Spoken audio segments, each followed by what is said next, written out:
Hey guys, John here, back with another mixing video. In today's video, I'm going to show you guys how I'm processing my Superior Drummer 3 drums. I'm basically going to show you guys the kit that I'm using and how I'm processing the drums. So this should be a lot of fun.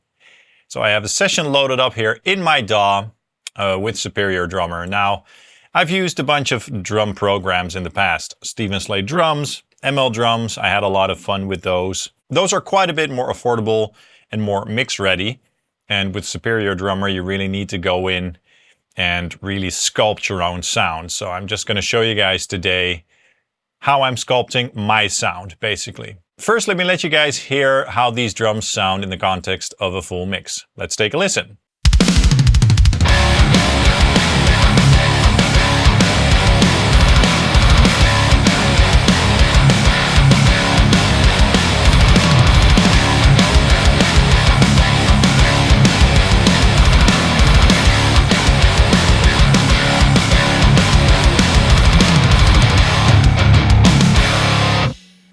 Great. Really slamming. I love how these drums sound. Just for a quick reference, let me let you guys hear how the bass sounds.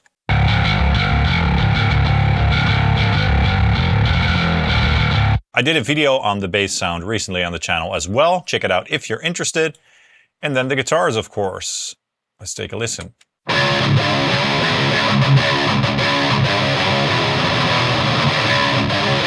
Wonderful, and now let's take a listen to the drums by themselves.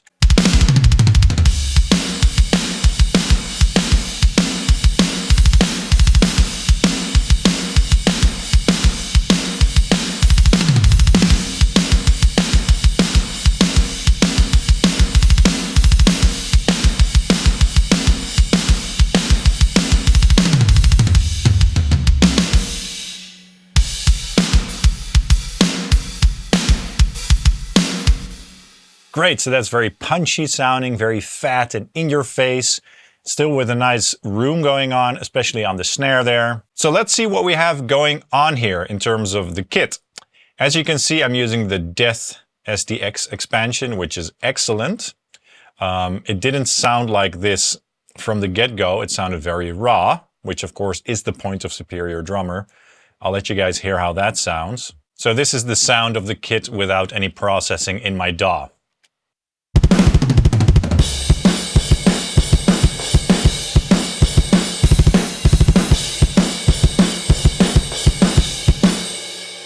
Great.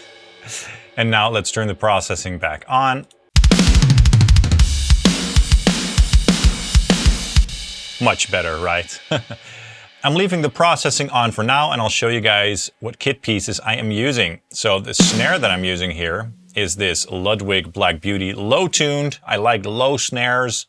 So this one is quite slamming and thick sounding. Love that. And I am adding a little bit of a sample here, this mega snare sample. So I'm blending that in, you know, both on the center stack note and the rim shot. However, for the center stack, I am using a velocity gate here so that the trigger only goes off when I'm hitting the snare loud, if you know what I mean. So if I'm doing very slow or very low level drum rolls and stuff like that, I don't want this sample to be triggered, okay, because that will sound more organic. And for the rim shot, I only use that for really loud hits anyway. So that sample is on always, basically. Cool. Then for the kits, I'm using the Yamaha Recording Custom 9090s. Those were the best ones in this set for my taste. And again, I am adding a sample here, as you can see. So this is the meat kick sample. I'm not sure if that sample came with this expansion or with Superior Drummer 3's basic sound library, but it's a nice sample to add a little bit of click and thickness to your kick drum. So that's adding a little bit of processed sound, basically. And for the toms, I'm using the DW Collector's All Maple set. Nice. And as far as the cymbals go and the hi-hat, let's see what we have going on here.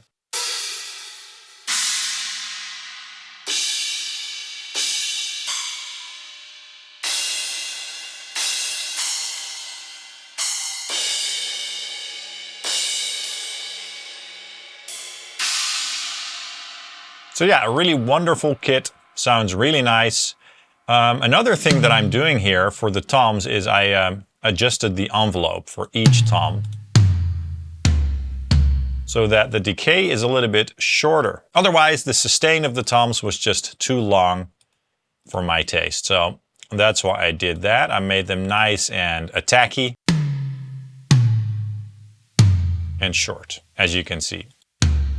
So it's really cool how you can tweak all those things in Superior Drummer, right? Now in the mixer, I'm not really doing any mixing aside from adding a little bit of EQ on the snare samples here. So this is the channel for one of the samples and this is the other one. I'm basically adding a little bit of EQ. In the mix, I noticed that there were some mid frequencies going on that bothered me a little bit. Let me let you guys hear what frequencies I'm talking about here.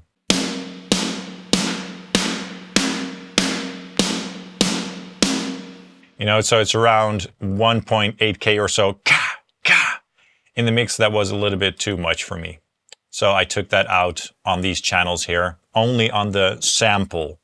So these ones, let me show you. So these ones. So I'm not applying that EQ to the normal snares, okay? All right, then I'm routing everything to the DAW, as you can see. So, you know, the kicks are going to the exact same channel, for example. The snares are going to the same channel. Hi-hat has its own channel. The toms have their own channel. Overheads, room, and another room, right? So, let's see what we have going on. And let's start with the drum group. I'm applying a little bit of processing there. This is my favorite compressor. It's a great compressor to make your drums slam real hard, and it's free as well. And I'm blending this in parallel. So it's at around 5.13%, just blending it in a little bit. I'm also attenuating the level of the entire drum bus here to make them sit in the mix nicely. And then I'm also applying this compressor over here from the VBC collection from Slate as well, the FG Gray. Now let's see how the drums sound with and without. This is with.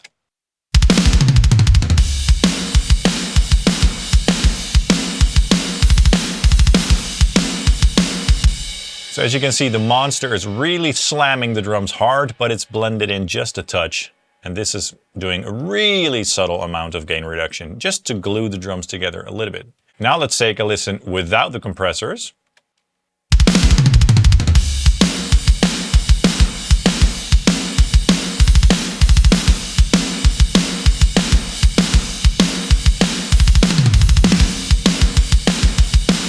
So it's just gluing them together ever so slightly, which is good for in the mix, especially such a dense metal mix.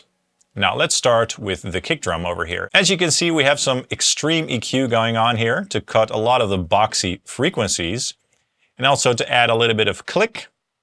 And we're taking away some boomy low end here at around 120 and then some boxy low mids as well. Let's do a quick A/B of this EQ.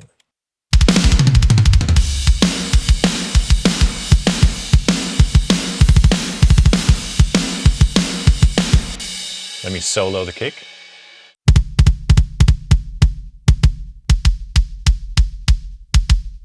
So that EQ does a lot, as you can hear.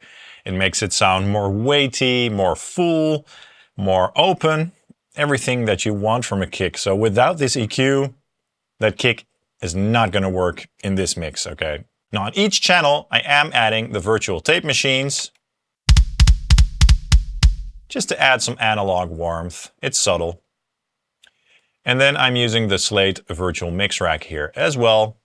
Again, with the virtual channel, which I'm also using on each drum channel on a group here with the USA setting. And then we have more EQ going on here, cutting even more low mids, -6 decibels, and adding some top end here. And also top end with this air module for extra click. And then a compressor here to fatten the kick out a little bit. Let's see what this EQ is doing.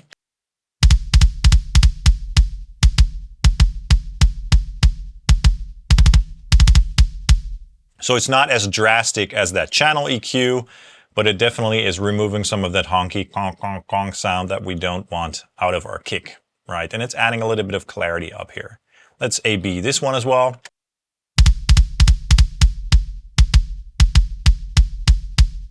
So that's adding some nice top end there. And then the compressor, which I'm also using in parallel, by the way.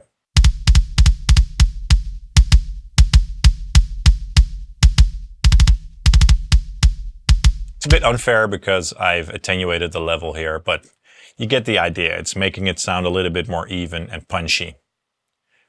And then to add a little bit of weight, I'm using this Slate Infinity Bass plugin, which is really nice for adding, you know, low subharmonic content, if you will. I'm using it on the punchy setting with frequency set to 55 Hertz. And then I'm adding a little bit here, so 10%. Let's see what this plugin is doing.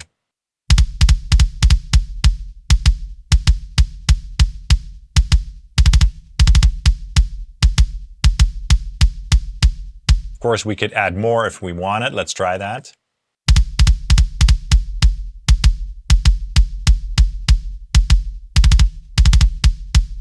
So that's adding some nice weight to the kick drum. So I really like this plugin for that. Really cool. Let's move on to the snare.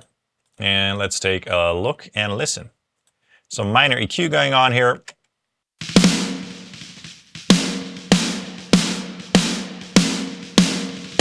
Cutting some of that low mid frequency area here, 350, 360, and then boosting a little bit of the fundamental low frequency of the snare. Let's A/B this.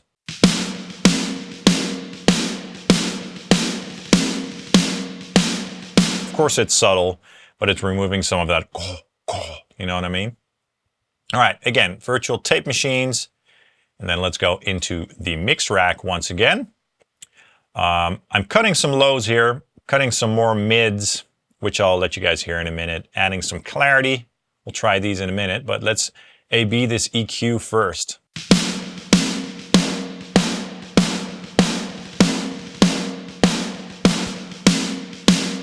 So again, this EQ is helping to make the snare sound more open and more in your face. And all those low mid frequencies, otherwise they would mess up the mix and they would get in the way of all the other instruments. So this is helping a lot. And then with this lift EQ over here, I'm adding top end. Let's take a listen. On the present setting, by the way.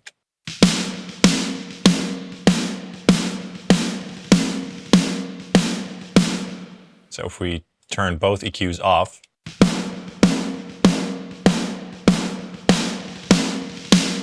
so these drums, they need some work, right, to make them sound good. And then again, the monster. I think I started with the snare slammer preset over here in parallel. Let's take a listen.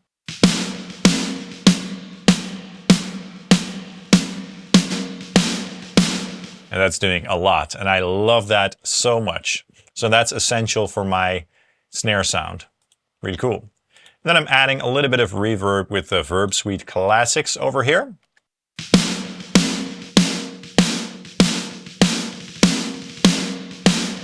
You know, just to add a little bit more room, right? I'm not doing a lot on the hi-hat channel. Let me go to a section where the hi-hat is actually being played.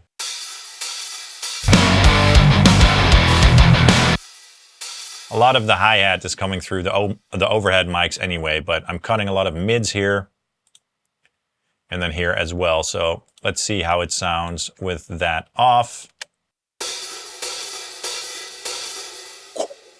Has those low mid frequencies going on, if you know what I mean. So I don't want that. I want my hi-hat to sound crispy and clear. So that's all that I'm doing there. Let's move on to the toms. Let me find a section where toms are being played. Great. Some EQ here, adding some upper mids and cutting some of those boxy lows. Let's A/B that.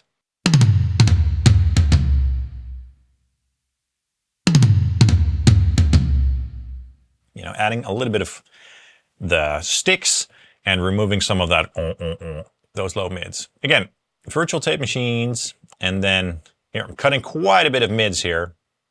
Some low mids at around 550 or so, adding some top end, and adding a slight bit of air.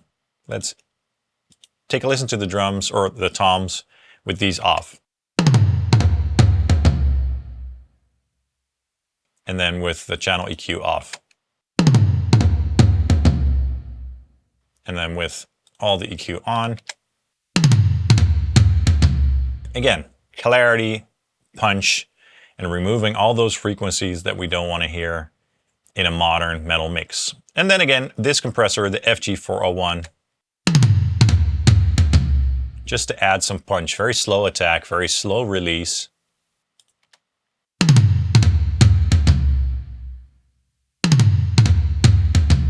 So it's adding some punch, and it's also gluing the toms together as a whole a little bit, which I like. And then again, I'm adding a little bit of reverb here.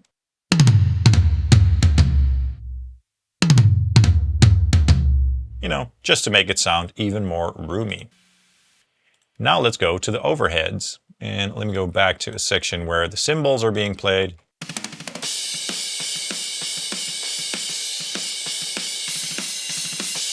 All right, so I'm doing some notching on the channel EQ here.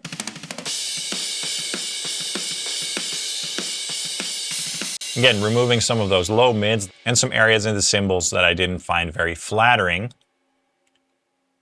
And then I'm also removing a lot of mids at 600 Hertz with this Neve EQ over here, again in the slate rack.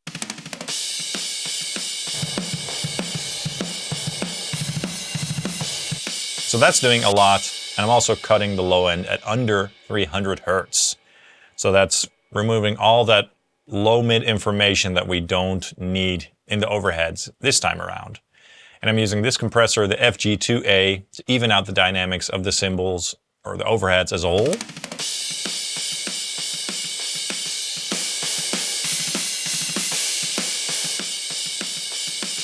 So that the overheads are more of a pancake, if you will.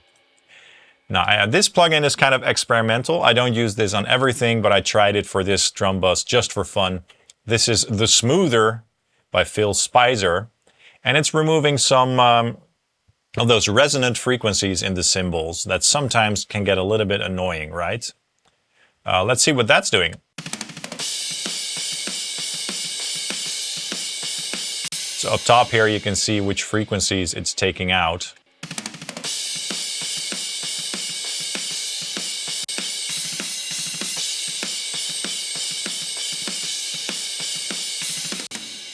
So it's smoothing things out a little bit, but it's on the subtle side in this case. And then just a trimmer here to attenuate the overall level. Very cool. And then we have two rooms. Let's take a listen to this room. So with the EQ here, we're taking some mids out, some low mids.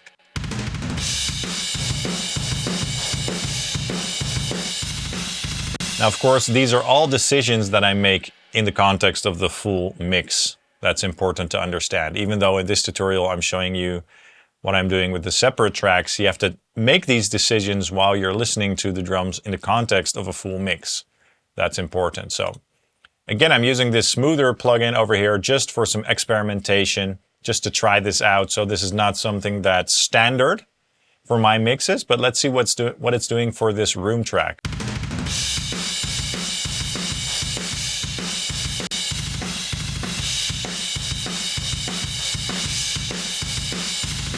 So it's definitely attenuating some of that low end there. So sometimes these room tracks can get a little bit boomy, especially if you compress them very hard, which I am doing with this compressor, the FG116 Vintage. And then I'm using this EQ to cut even more low mids, only about 2.5 decibels or so. Let's see what we're doing here.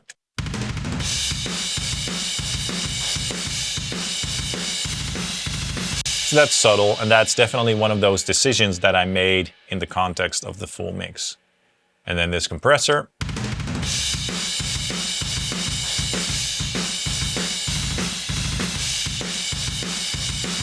It's squashing it nicely. Now, some of these tracks might not sound good at all when you're listening to them solo, but in the context of the full mix and the full drum kit, basically, I think it works.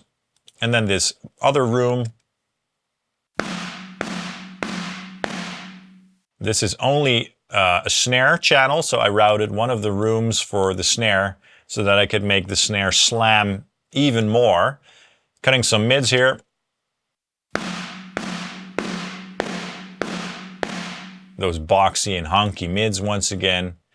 Cutting some more here as well as some low end. And again, using the snare slammer with the mix at 100%. Let's see what happens if we turn everything off.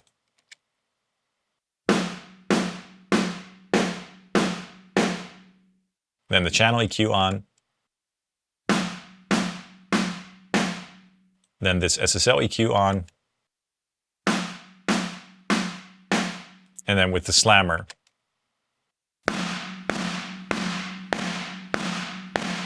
And let's listen to the snare with this room together.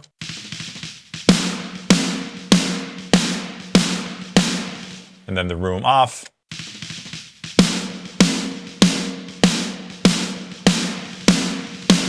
So it's adding some nice roomy sustain and roomy thickness, right? Now once again, let's take a listen to the drums as a whole.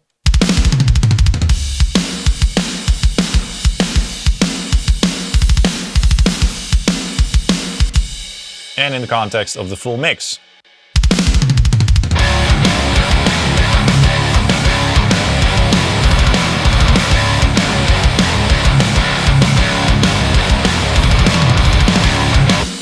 So I can hear every single instrument well, everything is clear, and the drums are not muddying up the mix, so they're not clouding the guitars or the bass guitar or each other for that matter. So that is my current drum sound. I hope you enjoyed this video.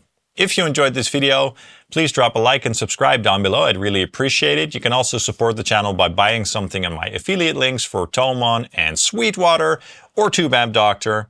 Also, let me know in the comments down below what you thought of this video and what else you'd like to see me do on this channel in terms of doing tutorials and stuff like that. Thank you guys so much for watching, and I hope to see you soon. Cheers!